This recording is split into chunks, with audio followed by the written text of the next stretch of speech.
Thank you all for joining. We've done this a couple of years in a row now. First couple of years, things were going very, very quickly because it was all kind of new and we were setting up lots of stuff. We've settled into a bit more of a steady pace now. So I've used the same format as last year, and I think it might be a bit more formulaic this time. It probably won't be quite so ad hoc. Very similar agenda to last year. I'll just go over what's happened the last 12 months, both for the society in terms of events, member growth, and the development of the society, and then a little bit of an update on our research, which is still going on in the background. And then I'll just talk about what's next, basically. So it's very simple format, but I've put a fair few slides in. If there's any questions, just feel free to raise hands. I think there is a hand raising feature in Zoom. So if you click on it, I'll see it. Yeah, in terms of events, I was actually totting up the events. So 2003, we did 9 events in the US. That was the first year we started doing events. 2023 was 9 events. 2024 was 10, sorry. And then this year we've currently got 13 planned. So slowly creeping up. What's good is there are new people coming forward saying I'd be quite interested. So there's a couple of new ones this year. So we'll start seeing new events on the calendar. Booked our first event in Canada, which is me. That's the first time I'm aware there's been a Watson presence there since the old Clan Watson Society of Canada folded in the early 2000s. So I don't know what the response will be when I get there, but it's going to be fun to find out. And thanks to Jo for that one. She's the one that got me invited across. So looking forward to that. The conveners kit, so there's a page on the website that shows various bits of kit. What I wanted to do was try and get a standard look at every event we go to. Quite often you see on the social media channels of some of the other societies that they've got completely different banners at every event. So I just wanted, when people see our banners, it looks the same everywhere. So they know where they're going and it just looks a little bit more slick. But I'm adding to that all the time. Thanks for Katrina on that one. I've ordered those, the 3 little bows, the sashes in the 3 different tartans. So they turned up. Yeah, I think it'll look great. Yeah, they're nice. They turned up a few days ago. So I've put those in the suitcase. We've got quite a lot of stuff now. We've got the big horizontal banner that people put across the pop-up tents. I've got a retractable one with some key information on it. I've got a couple of smaller hanging banners for in the tents now that have details on the timeline of the chiefs and the motto and the clan crest. So slowly developing more. We've got the booklets now as well. And for Canada, I've actually printed out the Watson Places guides that I've made that I'll talk about later, and I've printed out all of the articles I've written for the Clan Buchanan Society as well, and I've made a little booklet of that. So there's more stuff coming. Thanks to everyone who's represented us. I know, Todd, you've been out there, and Katrina. I don't know who else is in the call, but thanks for everyone who's done that. I mentioned this last year. It would be really handy if we had an events coordinator. One thing that's really holding us back at the moment is I'm doing all the organising. Well, the conveners are booking stuff and booking their tickets, booking their stands. But in terms of getting kit out to people, designing kit, working out who's going where, that's all on me at the moment. So I'm a bit of a bottleneck. So if anyone stateside is willing to help, that could be useful. No pressure. I know people are busy, but it would probably mean we could maybe start looking at other events as well. Here's a few pictures from the last 12 months. So there's Katrina and Tonya at the top left, and Katrina with the Chief of Clan Buchanan, Mike. Bottom left is myself and my wife with Michael and Sarah from Ohio. That's in the Greyfriars Kirkyard, got there in the end. Yeah, and many others around. It's good to see the Watson tartan everywhere, but you see what I mean about having a standard look. I think it's good when everyone looks the same. We have a standard tartan, so standard banners are also quite nice. Page 2, and I think what is probably the cutest ever use of the Watson tartan at the bottom right there. And bottom left actually is me with William James, who runs the kilt makers on just down from the Royal Mile. So he did a little bit of tweaking on my kilt for me. And I see there's a chat. Right, there we go. Thanks, Scott. Comment just slid in from the top. One thing we did last year, something a bit special for me, was a trip over to Edinburgh. A few reasons I went. One was to visit a few of the sites that we've been researching for the past 20 odd years. I know some of these sites intimately, but I've never actually been to them. So it was really good to get over there and actually see them in the flesh. One I can really recommend is Camo. If you can go to Camo, the Edinburgh Archaeological Field Society are always there on a Monday. But if you drop them a line, they're quite happy to give you a tour around. So I got a tour around with a couple of them, and it was an amazing place to go. Really nice country park if you just want to walk. But if you understand the history of the place, it gives it a whole new dimension. Yeah, I finalized a few. So what I've done, all of the key places that we've been researching, I've put some little guides together, which I've made available to the people supporting the research at the moment. And they're all downloadable on the website if you've got the link. And I'll bring some printouts of those to Canada. Anyone who's in the area of Ontario is welcome to come and have a flick through. Another thing I wanted to do was meet our researcher. So we've been working with her for a couple of years now, Pauline. That's her on the left, bottom left there with me.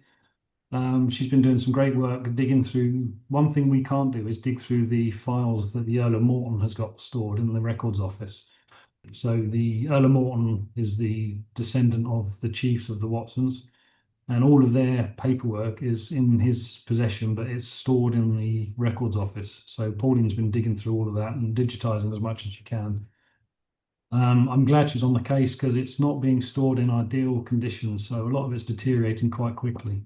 So I think it's good we've got her in there, and she's sort of referred a few bits for preservation that are getting quite damaged. Very nice to meet some of the members. So Mike and Sarah, and then obviously Joe and Doug. That was good. Nice to meet you out there. We had a nice pub meal. One thing in the back of my mind as well is what would a future gathering look like? So I wanted to visit as many places as I could that are relevant to our history, just to see which ones would work and which ones wouldn't on the itinerary of maybe a future gathering. Won't be imminent, but I'd like to do something in the next sort of short number of years. So yeah, the other pictures, the one in the middle is Camo House, what's left of it, which was the home of the Watson Chiefs. And just over my shoulder in the bottom right is the Atherny Castle, which used to be the home of the Watsons of Atherny, who were, I think, about 3 generations before they blew all their money to the wall and went bankrupt, basically. In terms of members, you can see on the curve, we talked about this last year. We kind of hit COVID and had a little bump and then leveled off again. And then we've just been going linear ever since. So you can see if you're on the Facebook group every month, I welcome new members, and it's generally between 7 and 15 new members every month coming in.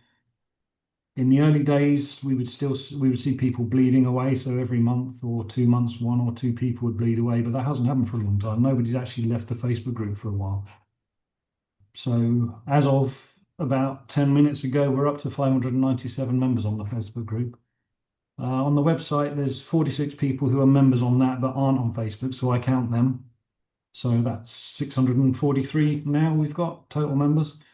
And in total on the website, there's 93, or maybe about 94 now people have registered for user accounts, which is up 59 from last year now. In terms of donations, again, big thanks to everyone who's chipped in. 35 people donating at the moment. 11 people have put in what I sort of is the minimum suggested of £10, which I use for helping with the running costs. And then 24 have donated between 25 and 100 since 1st of January. And that, what I do is I take the first £10 off and put it in towards running things, and then the rest goes into the research pot. Big thanks to everybody. It's much appreciated. It certainly makes things quicker because I would have to be slowing things down if it was all coming out of my pocket, obviously. Just for fun, I thought I would look at where our members are currently based. So unsurprisingly, the vast majority are in the US. 2/3, in fact, it's almost exactly 2/3.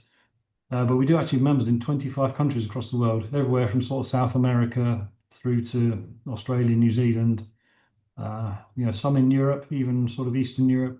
I'm not the only one in the Middle East. There's another guy in the UAE. So we do have people everywhere. There's quite a few in South Africa as well, as you can see. Most of them are in places where we know people left the UK and went to. So the US, Canada, Australia, Scotland, New Zealand, South Africa.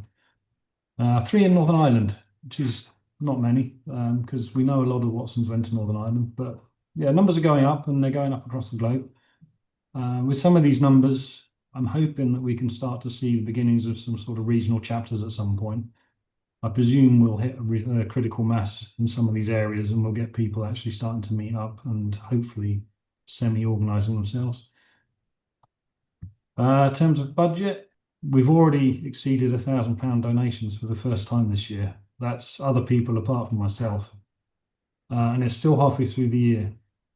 So in my mind, that makes me start thinking even more about charitable status. So I mentioned this last year. I've been looking at charitable status, and when we started this, there was a small group of us that started clubbing together to fund a bit of research. But now I think we're at the point where we're actually getting some significant research funding coming in, and it seems to be going up. Yes, Kev? Yeah, with regard to the charitable status and where you're going to store your money, what do the other, I mean, most of these clan associations, a lot of them in the state, Yeah. I've got, managed to speak to anybody else about that and what they're doing? yes, I have. Let me get through this next couple of slides and I'll talk about it. So what we see with the funds so far, most of the revenue is coming from the US, but at the moment, most of the expenditure is, well, the balance of expenditures in the UK is about 40-60 US UK. So if you take into account the conveners materials I've been putting out, the research, it's about 40-60. So yeah, I've been speaking to people, and the two options we have, one is in Scotland, you can have a Scottish Charitable Incorporated organisation, or in the USA, this 501c3 non-profit organisation. I've looked into what other clan societies are doing, and you've got a mix of both, basically. So they're both established models. And actually, if you go on the Oscar website, which is the umbrella organisation that looks after charities in Scotland, you can go in and find the details of all the other clan societies. It'll even give you, turnover, profit, the money in, money out. It's quite useful. And I can tell you with £1,000 annual revenue, we are operating at that kind of level now. So some of the other societies are operating on less than that. Joe lined me up with an advisor actually that helped her launch her charity recently, and I had a good chat with her about the Scottish option. And I've been talking with some of the supporters about the USA option. But in summary, they're both quite similar. So they both offer tax exemptions on, you can get VAT back in the UK. There's tax exemptions on donations. For example, in the UK, you can claim gift aid if you're a UK taxpayer. There's inheritance tax benefits for donors. So in the UK, if you leave 10% of your estate to charity, your inheritance tax drops from 40% to 36, I think, for the higher rate taxpayers. The tax filing is not onerous. Certainly in Scotland, it's quite limited. You just need reasonably high level accounts ticked off by the right person, and then you submit them. You don't have to go into anything like the level of detail that you would for a business. Both of them need trustees. So in the UK, you need at least 3. They don't actually have to be based in the UK, but they both look very similar. Preferred route for me, I think, is to start with a SCIO, whatever they call them, based in Scotland. A few reasons for that. So based in Scotland doesn't mean it has to be Scotland centric. You can actually raise and spend money internationally. It's probably a bit easier for me to be involved in setting that up, and I'd probably nominate myself as a trustee together with at least 2 others. 2 out of 3 have already volunteered. Thank you, Doug. I think you were volunteered rather than volunteering. But what's I think a key differentiator for me is if we are a Scottish-based charity, we're potentially eligible for funding from the Scottish government for things like gatherings and research and other clan-related projects. I think that might be a bit more difficult to get through a US charity. From what I've seen, it's slightly less onerous to open one in Scotland than the US, but there's not much in it. But I think when you look at the balance of where revenue is coming from and where members are, if we can get something up and running in Scotland and get it up and understand how it works, get it moving, I think it would be sensible to look at whether we also set something up in the US. I don't know whether there's a need for 2. I would have to do a bit more digging, but I think for me it makes sense to start with something in Scotland. I don't know if there's any feedback on that, plus or minus, or whether you want to save it for the end. Obviously, I run a Scottish charity, so I know a little bit about this now. I think it's a really good idea to start with Scotland first, and then maybe in 18 months, 2 years, look at then branching out to North America, whether that be Canada or America. And yeah, I fully support what you're doing, as you know. So Yeah, brilliant. my thinking too. And the other thing is at the moment we don't have a formalized regional chapter in North America. So I think until we do, I don't think it makes sense to try and set up a charity there. I think we need people invested in this who are volunteering to start what would look like a regional chapter. I think the point you raise as well, Shane, about the funding and the grants and things that are available in Scotland, there's a lot of them. I mean, I'm involved in that for different styles of grants, but yeah, it is a big thing in Scotland. So being able to access some of that grant funding could become very useful in the future. Yeah, that's what I'm thinking as well. And I've seen in the last 5 years or so, there's been a real change in Scotland trying to reach out to the diaspora.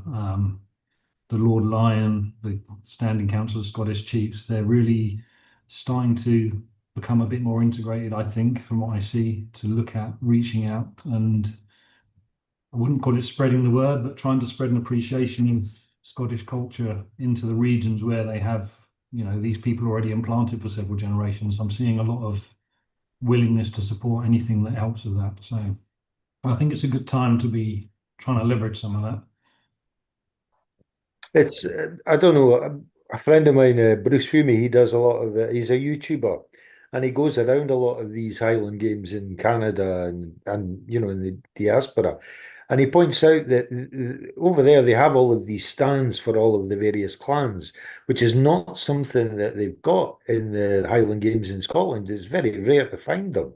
However, in the last sort of 20 years, the interest in genealogy is such that it's now becoming a focal point for a lot of the Highland Games. People go to these Highland Games and they look for the people who are interested in genealogy. So I think that that's something we're going to actually see happening in Scotland more. Yeah, It's something to bear in mind, and the Scottish government is interested in trying to promote that. Shane. I think that's actually starting. So I think the game's in Luss, and there was one in Inverness last weekend where they're starting to get clan tents coming together and clan chiefs turning up. So it is starting. So yeah, moving on. In terms of the society itself, I'm still slowly expanding the website. So I'm adding pages. As I write the annual newsletter, I generally write 1 or 2 articles on there that go on the website. One thing I've added recently is COSCA, which is the umbrella organization in the US, Council of Scottish Clans and Associations. They've now got access to a few member discounts. So USA Kilts, 10% off, Scottish Banner, which is it's a global magazine, I think. I've never actually read it, I have to admit, but it's one of these online magazines that gets mailed around to the diaspora. And then there's a Celtic bookshop as well. I've hidden the discount code, sorry. But this is the screenshot of the page from the website, and members get access to this. So USA Kilts is a bit frustrating because you need to have a VPN set to the US to actually access their website. If you try and click on it from outside the US, it doesn't work unless you have a VPN money. I've updated this Watson booklet recently as well. So I've changed the story slightly on the Buchanans. I've dug through a lot of the romance on that story now, and I now know what the facts are tying us to the Buchanans. And I've updated the numbers of members in there too.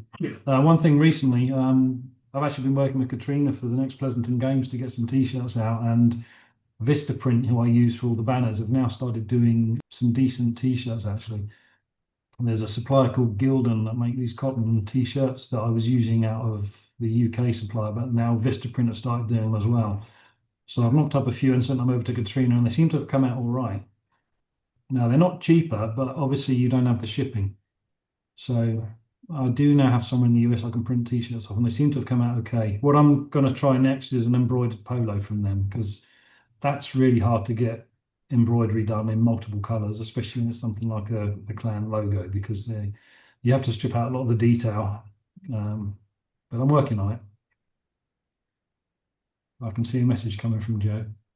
As I say, I've started talking about Scottish Charitable status. One thing I've been a bit slow on, I'm afraid, is policy documents and volunteer role descriptions, things like that. But I will do that. In terms of outreach, I'm still writing an article every quarter for the Buchanan Banner, which is the magazine of the Clan Buchanan Society International. So every quarter, I do an article on one of their seps. One thing I also wrote, so I think of the last newsletter, I wrote an article about the trip to Edinburgh, and I actually took some of that and wrote a couple of articles for the Buchanan's newsletter, just trying to raise a bit of awareness of the name. What I'm also doing is talking to the Buchanan leadership about giving the SEPs more recognition in their organisation. So whether we like it or not, there are clans like the Buchanans who claim ownership of multiple names, and Watson is one of them. So I'm trying to straighten the story on how we are tied to them. And it's not actually Watsons of old, it's the McWhatties that were part of Clan Buchanan. But I suspect that many of them have anglicised their names in the last few centuries, because there's hardly any McWhatties left now, and there's lots of Watsons around. So there are probably Watsons out there who are genetically descended from the Buchanan chiefly line, but the majority of them are not. But I've been talking with their leadership, so I've said, what's happening is there's an increased appetite for names from Scotland to start to organise themselves as distinct kin groups and petition for commanders and chiefs. It's happening more and more, but there's more of an appetite in general for people to bunch together in name groups and then try and organise themselves. So I said to CBSI, this is happening, and if it continues to happen, more of your people will start to do this. I said, there's Watsons out there who do not consider themselves to be Buchanans. They consider themselves to be Watsons, not Buchanans. Some of them are quite happy to join CBSI because it's a big organisation, does a lot of stuff, has tents everywhere. But I said, what you really need to do is start to think about how you can give the SEPs a little bit more status within Buchanan. Ultimately, you could see it in some time becoming almost like Clan Hatton, which was a big confederation of other clans, but we're not there yet. But we are talking about it, and there's been a proposal put forward that will go before the Buchanan Council to try and give the SEPs a little bit more standing within CBSI. So we'll see how that goes. But it'll ultimately end up with a representative for each name group who gets to represent that name group and its variants, not on the council, but there will be a representative within CBSI who gets access to the leadership. So we'll see where that goes. Also staying with the Buchanan, so I'll be going to the Fergus Games next month in Canada, in Ontario. I'm pitching a tent next to the Buchanans. So Scott Buchanan, who is the Chief's Piper, will be running that tent. First time for both of us, so we'll be obviously helping each other. And Joe and Doug will be there as well with their charity. So if anyone is in the northern US or in Canada, then feel free to pop across. And I mentioned last year, so I've been doing a lot of work with Richard Kidd, who runs the Kidd Society. They're in a very similar status to us. He's looking at what does a commander look like? He's looking at, do I start a charity? He's looking at how do I get t-shirts made up? What does my website look like? What do we call ourselves? So they're in a very similar position as us, about the same number of members. Conveniently, he's in Aberdeen, so he can pop in and speak to one of the heraldists quite easily. But that's useful because we're learning quite a lot from each other. In terms of our research, so the first year of the research confirmed the Earl of Morton as the current heir to the Watson chiefship. I've written to him and he's replied. He's not interested because he is, I'll say acting as the chief of the Douglases. But speaking to heraldists, it is unlikely that the Earl of Morton is close enough to the last of the Watsons to qualify anyway. The second of our research, after we've established the Earl of Morton was a no-go, was about expanding the family tree of the last chiefs, and that's the Watsons of Stockton, to look for other potential lines of descent. And what we've been doing since then is following those lines to see if we can find any hint of living heirs to this day. I'll be honest, the longer we go on, the less likely that's looking. The last chief we know was registered was James Watson in 1818. I have seen a reference to his father Charles being recorded in the books of the Lord Lion as chief, but the Lord Lion as well. Their office has been unable to find a record for that. There's nothing on Scotland's People. It's frustrating because the guy who wrote that was a contemporary, so I'm assuming he'd seen that entry, but it seems to have disappeared at the moment. So we don't need to go too far back, I don't think, in my view, to find someone who descends from a chief, but we are just covering all bases. What I've started doing is to prepare some dossiers that we can use to present to the Lord Lion should we ever be in a position to petition for a commander or a chief. And you can see the proposed table of contents on the right there. So I'm basically doing a volume per generation. And right at the end, as a kind of prologue, I've put the Watsons of Cranston.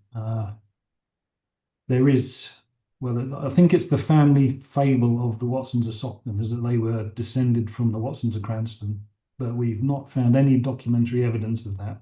So I've put them at the end rather than at the beginning as a sort of footnote. Joe? Yeah, just a wee question. So, as you say, it's looking unlikely we're going to find somebody that, you know, is living and stuff like that. Yes. Can't we just nominate a new commander? That has to be done in a very specific way, which I'll cover in Right. a minute. Okay. What's interesting is You, basically. well, a clan can nominate its own chief because chief of a clan is not a recognized status. Chief of a name is what the Lord Lion recognizes. So there have been instances in the past where a clan chief is not the same as the chief of that name. But that's a technicality we probably don't want to get into, to be honest. One thing, Shane, can I just, yeah, go on. before you move on, Shane, just say that what's really, when we've been using the researcher and all the research that's coming out is actually backing up a lot of the early work that yourself, me, Kev, and others did. We're not actually disproving things, we're confirming it. Yes. So I think that's really positive because it means that not only are we all doing our own research correctly, but it means that there's no sort of argument really about the actual history of what's going on here. You know, everybody's kind of in agreement and it's coming from multiple sources. So I Yeah. think that's really positive. And I've always said from day one that this will be based on fact. So we get a I lot of think can I second what Yeah. Scott's saying there, in as much as that, yeah, I did a lot of my own research prior to joining your Facebook group, Shane. But what happened on the Facebook page is people have discussions. Yes, we do. You know, we always help out people who are coming to the Facebook page. But you know, even amongst each other in the Facebook page, I've seen people posting things up that have corrected the work that I've done. Yeah. And also one of the points you make about not being able to find an ancestor, that's because we hit a brick wall with Scotland's People, the OPRs, the Old Parish Records, but that's not the only source of records. In fact, they reckon there's less than 0.001% of the records in the National Library of Scotland that are actually digitized. Yeah. We know none of the stuff in the Earl of Morton's files have been digitized, and there's some, there's marriage contracts and all sorts of stuff coming up. I have done a lot of work with the University of Aberdeen and with the records here in Aberdeen, and the records are not catalogued. How the Earl of Morton catalogued his papers is not the same as, say, the Earl of Huntly. I don't think he catalogued. I think they just dumped a huge box of stuff with the records office and says, I don't want this, can you hold on to it? And someone's catalogued it, but I guess that's the graduate job of the day, isn't it? I don't know. True. But your statement about we may not find anybody, I don't think we'll find anybody at the moment because I think we have, as Scott said, we've covered the basis of the data that's electronically available. But the amount of data that's becoming available electronically increases exponentially every year that goes on. Yeah. Mhm. Well, we'll keep that away. But yeah, the apparent pace of what we're doing has slowed a bit, but that's because we're in quite a rigorous phase now. So what I've noticed is I've started on the dossier for the Watsons of Cranston just to try it out, and straight away I realised I'd referred to records I didn't have copies of, so I've had to start digging through the Register of the Great Seal of Scotland to dig out records. So when you think you're ready to write a dossier, you start writing it, and then you realise all the gaps in records of things you kept meaning to dig out and never did. So we're on it, and we're working on it. One reason it takes so long, this is an example of, I think this is an early 17th century document. This is a will and testament of James Watson of Stockton. You effectively have to learn a new language to read these documents. It's an absolute nightmare. Yeah, completely clear to me. Yeah, I don't know if people can see, but this word here, if you can see the pointer, this is the THE. This is Stockton here. So this is an SAU. That's a C, which looks like a T.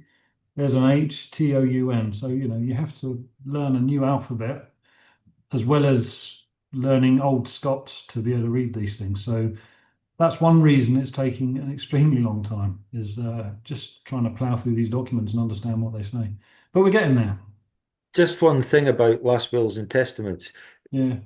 Different in England, whereas that will include all of the estate of whoever's writing this will.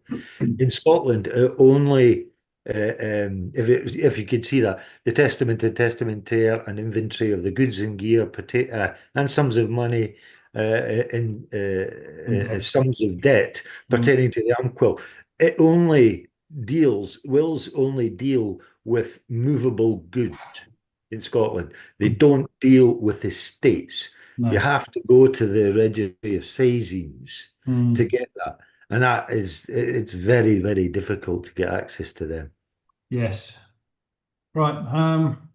So in terms of commander, the question was asked. So key messages from last time. To appoint a commander is a long and expensive process. There's a rigorous set of steps you have to go through with the Lord Lion.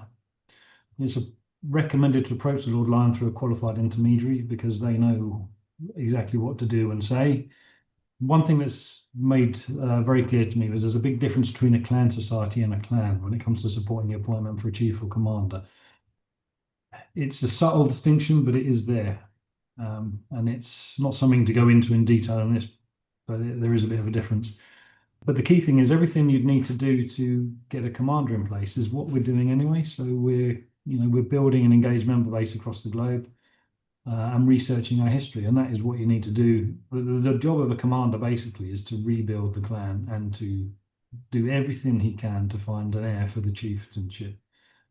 And that's what we're doing at the moment. The thing that's stopping us is we don't have regionally distinct chapters yet. And so my understanding is the Lord Lion wants to see us organized into distinct regional chapters. And until we're at a phase where we have some of the regions actually starting to become semi-autonomous with named officials performing roles and acting as hubs for people in their region, we're not going to be able to petition for a commander. One thing you have to have is a selection committee, and the members of that committee have to represent the different regions and be seen to be speaking for the majority of members in that region. And we are not there yet. So that to me is the only stumbling block at the moment, really. I think we're getting there in terms of absolute numbers. We're just not organised in a way that means we can petition for a commander just yet. Now, one thing I want to ask the Lord Lion is what's the difference between rebuilding a clan society and having rebuilt a clan? It's, to me, we're rebuilding, which is the role of a commander. But obviously they want to see a little bit of progress before they go appointing commanders. I guess is probably to stop people popping up with half a dozen supporters and saying, yeah, I'm a commander. So I need to have if I can, have a chat with the Lord Lion to understand exactly what the tipping point is from which he considers you eligible potentially for a commander. But what would happen then is we would have to have a voting committee, a selection committee. We would have to open the floor to anybody who is interested. They would have to lay out their claim as to why they think they would make a good commander. Then the selection committee will organise a vote of the society or the clan or whatever you want to call it, such that they can put forward somebody with the backing of the majority of members. And then you can ask for a convention, which is overseen by somebody from the Lion's office. That has to be, I believe it has to be in Scotland, but it also has to have virtual conferencing capability so people can patch in from around the world. And in that meeting, that representative of the Lord Lyon wants to see that the majority of people are behind that one nominee. But yeah, there's a small issue is we don't have people that we can really put on a selection committee yet because we don't have people that are representing significant numbers of people in their regions. So until we can get there, it's kind of on hold. There he is. He's back. Oh, did I drop out? For Good. a moment. Yeah, I was just saying we're not there yet, basically. I don't know where I got to in the process, but I can write something on the Facebook group maybe rather than repeat what I've just said. But yeah, the short story is until we've got people in the different regions who are seen to be representing people from those regions and a good number of Watsons in those regions, we are not able to petition for a commander. And it has been clarified that you have to have the surname Watson to be able to vote. So you have to be born a Watson or married to a Watson or have the Watson surname. So the name variants, unfortunately, don't get a say. Next one, where are we at? So I presented this Shane, last. Yeah, go on, Kev. sorry to interrupt, just so I don't forget. Yeah. As you mentioned there that the convention would probably have to be in Scotland, and obviously if we're dealing with Lord Lyon, is that another argument as to why an SCIO might be a better option than, was it the 503? Forgive Yes. me, I don't really. I think it would be easier to get funding. Yeah, just kind of focusing it around that. If that's the ultimate aim, is to try and appoint a chief or a commander, then keeping it a wee bit more Scottish centric in that sense might make more sense. Yeah, I do wonder if that's a slightly bigger ticker in the box with Lord Lyon as well, a tick in the box than having a US society. What I noticed is the Clan Logan Society recently had exactly this kind of convention and they booked out the Dalmahoy estate. I don't know if you've ever seen the prices of that place, but you know, there's no way a normal society could afford that without significant either donations from members or some funding of some kind. We need some rich Texans. We have a few Texans. I don't know if they're qualify as rich, but Well, we need to find some. Katrina, that's your thing for the next year. Find us some rich Texans. I should have to look in California. Hey, come on. I'm on it. What I would say is Dalmahoy would be ideal because that is owned by the Douglases. And we might be able to get the Earl of Morton to come down as a special guest, handing over the baton, so to speak. Yeah, so this was the action plan from last year with the status as of last year. I think rather than read through it now, I'll just flick to my update for this year. So in terms of society growth, we're still slowly increasing presence at events, which is cool. I'm excited to see how we get on in Canada. I've had not a peep from anybody in Canada yet. I've been trying to push to get, you know, just people to come along from the database and the member database in Canada, but no one's responded, which is a bit disappointing. But I think what happens with a lot of these events is people wander through and go, oh, Watson's, that's me, or that's my mother, or my granddad. So we'll see if we can get some of them to come through. I think standard materials for downloading events is going very well. I'm building quite a decent catalogue of standard materials there. Website's continuing to grow slowly. I'm wondering if it needs a reorganization at some point to have a more slimmed down landing area and then more of the detailed stuff shoved somewhere else in case it gets too confusing. Apart from the member discounts, I've not done a whole lot with the associations. I'm still a member of the Canadian one, the US one, and the Australian one. The guy who runs the Australian one is actually Malcolm Buchanan, who is the Shinochi or whatever they call him for Clan Buchanan. That's the clan historian. So I've worked with him quite a bit on the Sept articles. Go on, correct me, Joe. Sheneki. Close. In terms of research, I think we're doing well. I think we're getting close to ruling out there being any hereditary heirs. There's a couple of loose ends. So yeah, as you say on the next one, we're currently, so the researcher is finding some stuff in the Earl of Morton's records that references the Watsons of Muir House, who were the Watsons of Damhead before they changed their mind. She said there's some interesting reading, and she's left it at that. So I'm sort of chomping at the bit to see what she's found. I don't know if there's a definitive link, but we believe the two are related. I'm also looking at there's a whole load of Watsons who are writers to the Signet in Edinburgh who spawned off the Watson line, and one of them had multiple children, and I'm still trying to sort of drill down to see whether any of those have got any promising leads. In terms of formalization, yeah, sorry, been a bit slow on some of the documentation side of things, but in terms of charitable status, the option or the way forward to me is quite clear. And I haven't heard any someone say they don't agree, so I think I'll continue to pursue that. In terms of Lord Lyon, I think we need to, as I said, we need to build slightly more our presence globally and get a few regional chapters, at least the nuclei of regional chapters starting to coalesce. And then I think we'll be in a better position. But I will try and have a chat with Lord Lyon in Canada if I can. Right. Can I, as an action point, will volunteer to set up the Scottish chapter? So there's one chapter. Really? There you go. There you go. So I don't know how we're going to do it, but we will. Maybe Katrina, Russ. could you? Katrina and Todd and Linda, could you do the American one? Just so we can say we've got one.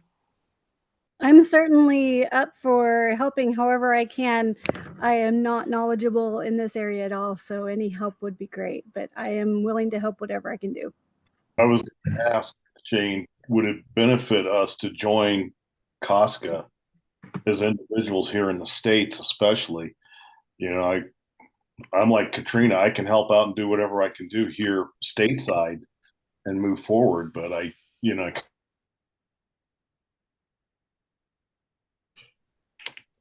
Same. We can help get something set up in Texas. Mm. Talk to Barry. Barry's also very active. Very busy with the meetings and everything. He's not on this chat though.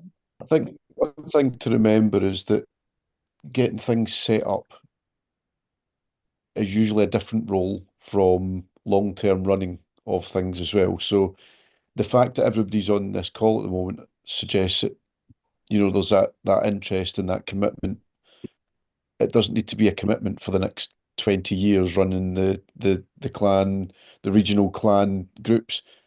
Just getting it up and running would be a huge step forward. Yes. And that's, you know, one thing obviously I have to think about as well is what happens when I'm not here anymore. Because at the moment this will all fold. Now, on the other side of that, of course, is I have to be prepared to hand it over at some point, and that's always a challenge for people like me, but it's something we have to learn to do. There was a question about individual membership of COSCA. I'm not aware that individuals can join. I think clan societies can join, which I have done. But yeah, we do have if you like, a corporate membership sort of thing. And I can access materials through that. And I can actually nominate a deputy as well. So if there is someone who, if we get to a point where we have somebody who says, I will take care of the whole US chapter, or even people who run reasonably large regions, I can probably nominate you as deputies who can then access the members only area. So what I've tried to do here is indicate where I've changed it from last year. So in terms of what's next, so I'm just checking the comments as they come in. Yeah, I'm not intending to go anywhere just yet, Todd. Thanks for the concern. Yeah, so last year we said we continue to increase presence at events, so we're still doing that. As always, volunteers are welcome. I think we've got it down to quite a fine tee now, hopefully. If the general way it works is people book their own space and their own tent, and then the venue will either provide a tent and chairs and table, or you need to provide them, but then all the other materials, I can run off the standard stuff. Donations welcome. Trip to Edinburgh happened. Very pleasant. I recommend it. If you can't wait for a gathering, then I can certainly advise on the itinerary. I will still try and work out what a future gathering will look like. It won't be in the next couple of years because I've got one graduation this year and another graduation next summer. That's obviously priority. And I don't think we're quite there yet anyway. But I can see certainly within the next 3 to 5 years, hopefully we'll be able to get a gathering sorted. Develop regional chapters, we've talked about that, for which we need volunteers. I'm going to step back slightly on the merchandise. I had a plan to maybe ramp up on getting some, Clan Watson merchandise up and running. That's available if people want it. there's, you know, certainly the t-shirts and things are there. There's booklets. There's, you know, I've got a few bits. I've got a few coffee mugs I made, some engraved glasses. So there's stuff there, but I'm not going to push that just yet because I think it's more important to get set up as a charity first and get some of this other stuff progressed. As always, if people want to submit any material for publishing, either on the Facebook page or the website or social channels or in the newsletter, let me know. Newsletter comes out once a year because it's me that writes it, and I can't do more than once a year, basically. In terms of the formalization, I will try and get some of the documents done this year. I talked last year about a data policy and a membership policy. I will try and get those done. I think especially if we're going to start, if we are going to pursue charitable status, we will have to get ourselves a bit better organized anyway. But I do have someone that can help with that. I'll continue growing the website. One thing I was aware of, well, I've become more aware of, is, you know, data. Everybody is starting to use data. I use it all the time at work. Every month I get emails from Google, from Wix, telling me all sorts of stats about website visits. And I read it and go, oh, that's interesting, and then I leave it. But I should probably start making better use of that to understand how people are interacting with us, what's making them stay, what's not making them stay. You know, start looking for patterns in donations, that sort of thing. So I will start thinking about that. So that's next in terms of society. In terms of search for a chief, so priority now is to get these dossiers done, and as we're doing it, is to tie up any loose ends we've got left for, you know, living heirs to the Watsons of Stockton. I do think that we will probably draw a blank. We won't be able to definitively rule out there being an heir, I think, but I think we'll be able to say the balance of evidence suggests that we don't have one, and that's good enough for a commander. That sort of does that part. Once we've got the regional chapters starting to form, then I think we're able to petition for a commander, whose job then is to do the very best to close out any remaining loose ends. But yeah, in terms of commander, we need more engagement. We need to get Watsons across the globe engaged in this thing. So it's no good having a guy in Australia who says, yeah, I'm Clan Watson Australia. If it's him and 3 other people, he needs to be able to see, he needs to be seen to speak for a decent number of Watsons in Australia, for example. What we need to do as well is set out our requirements. So what exactly does a commander look like? What do they do? What are the key aspects of the role? So if you look on other websites who've been through this recently, some of them put out very detailed sort of job descriptions, which are quite useful. And then they say, if you want to apply, here's a few things you need to be aware of. And as I say, it'd be nice to be able to petition the Lord Lion within the next 2 to 5 years, if possible. There's a rolling stopwatch. Once you get a commander, he's in place for 5 years. After 5 years, if the Lord Lion is happy that he's performed the role of commander to the best of his abilities, that can be extended by another 5 years. But you need that minimum of 10 years before you can then consider having a chief in place who's not the hereditary heir. So the sooner we start that stopwatch ticking, the better, really. And as I've said at the bottom there, it'd be nice if we could coincide a vote for a commander with a gathering in Scotland, maybe. I know most people, or many people, would probably see that as a sort of once-in-a-lifetime trip if they were traveling across the world to go and spend some time in Scotland. So I think it would be a bit much to have a gathering and then 2 years later ask everyone to come back again to vote for a commander. I think it'd be good if we could coincide those. So yeah, I'll work on what a itinerary could look like. And I think that was it. That was all I had this year. So I hope I've given a flavour of where we're at, what the thought process is, what I'm thinking in terms of how we go forward. Yeah, and Joe, question? Let me move on to you'll know. Okay, discussion. Yeah, so we had a chat between ourselves about a tartan, and between us, I think the Watson tartan's a bit in your face, and thinking about maybe having a muted tartan. So I don't know if there'd be any interest in that, looking at sort of, traditional 18th century colours, and probably working with House of Edgar to get that woven. But it's certainly something we could do that I think would maybe raise our profile a wee bit as well. I don't know. Yeah, Don't know what others think. the Watson tartan I think is really nice, but I'm trying to find here on YouTube because Bruce Fumey just got himself a tartan made, and he goes through the process of how you actually go and get a tartan made.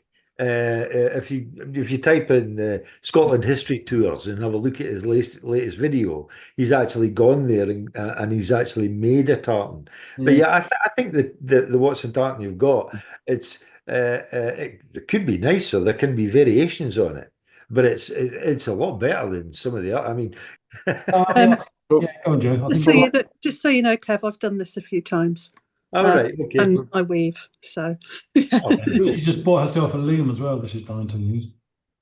No, From a promotional point of view, for the society, that might not be a bad idea, though, Joe.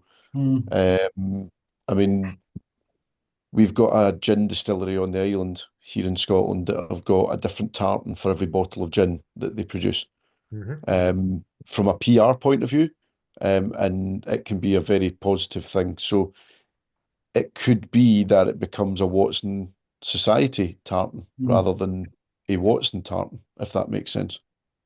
Could be an option. The tartan we have is not a Clan Watson tartan. It was originally designed for I think it's the old boys club of George Watson's college, from what I see. So it was never a clan tartan or a family tartan or a tartan that the chiefs wore. It was something that was devised in the 30s for basically the alumni of a school in, I think it's George Watson's College in Edinburgh, from what I understand, although I've written to them and they've got no knowledge of it. Yeah, it seems to be the kind of accepted version of the history. Well, the ancient one is the one that people wear. So you saw in the events, everybody was wearing ancient. There was one weathered and one modern, I think, but the rest of them were all ancient. Anyone want to raise any points? Maybe put a hand up and we can go around the room if anyone wants to. Yeah, the usual one that gets brought up. Shane. Aye. On, from myself, and I believe one of the few occasions where I feel quite comfortable speaking for everyone else. Thank you for all the work that you do with the society. It's a huge amount of work, and when you do these overviews, it becomes very clear how much work goes into it. So I'm pretty sure it's appreciated by certainly everyone that's here, but also many on the Facebook group as well. So thank you. Here.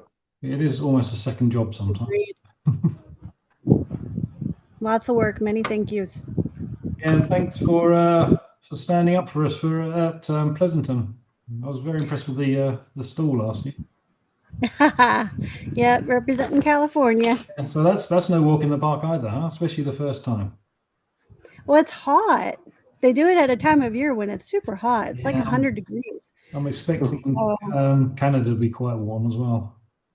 Yeah, they were thinking about changing the time of year, but I haven't heard anything yet. So. Well, I've seen a lot of the Grandfather Mountain, and a lot of the ones I've been seeing have been really heavy storms and a lot of rain, and some of the tents being destroyed at some of these recently. So it's not always a guarantee that summer will be good. Yeah, that's kind of the thing we're concerned with here in the Rockies. The September, the weather is typically pretty good, but you can get a rapid snowstorm or something else comes up in a heartbeat, and you could be sunny and 70 one day and standing in 2 feet of snow the next. I must admit, Mike, that's pretty much the reason why in Scotland all the Highland Games are at the same time, usually at the height of summer. I thought you were just going to say that's a normal day in Aberdeen. Yeah, well, it is. It has been today. Yeah. The height of summer in Scotland, you've only got a 2-day window to pick. And then the midges come. I mean, I was at the Inverness Games last year, and I was like, okay. And then I'm trying to remember, were there clan tents? But I mean, I can remember the Royal Marines were up there, and the Army would go on sitting there like, was there a clan tent? But I was impressed with the Inverness Games. So Highland Games in Scotland are a bit different in that they are generally associated with the local clan. So, for example, the Glenfinnan games are associated with the McDonald's. Can't think of any off the top of my head.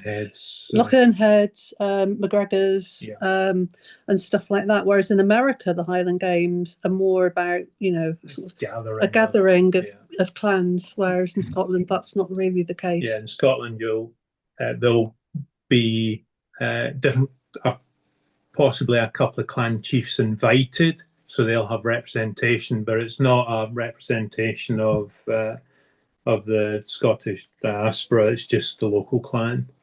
Yeah. So it's going to.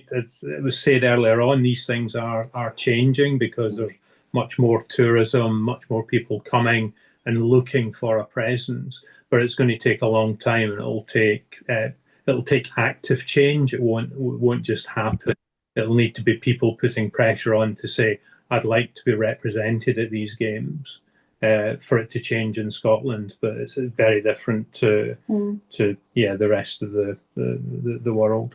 Well, I think in Inverness this year they had a few clan stands, and certainly the last game I think they had 5 or 6. So I think they are trying to push that model. Back to tourism. Yeah, and there's quite a few younger people coming into the society around Inverness and that Black Isle area.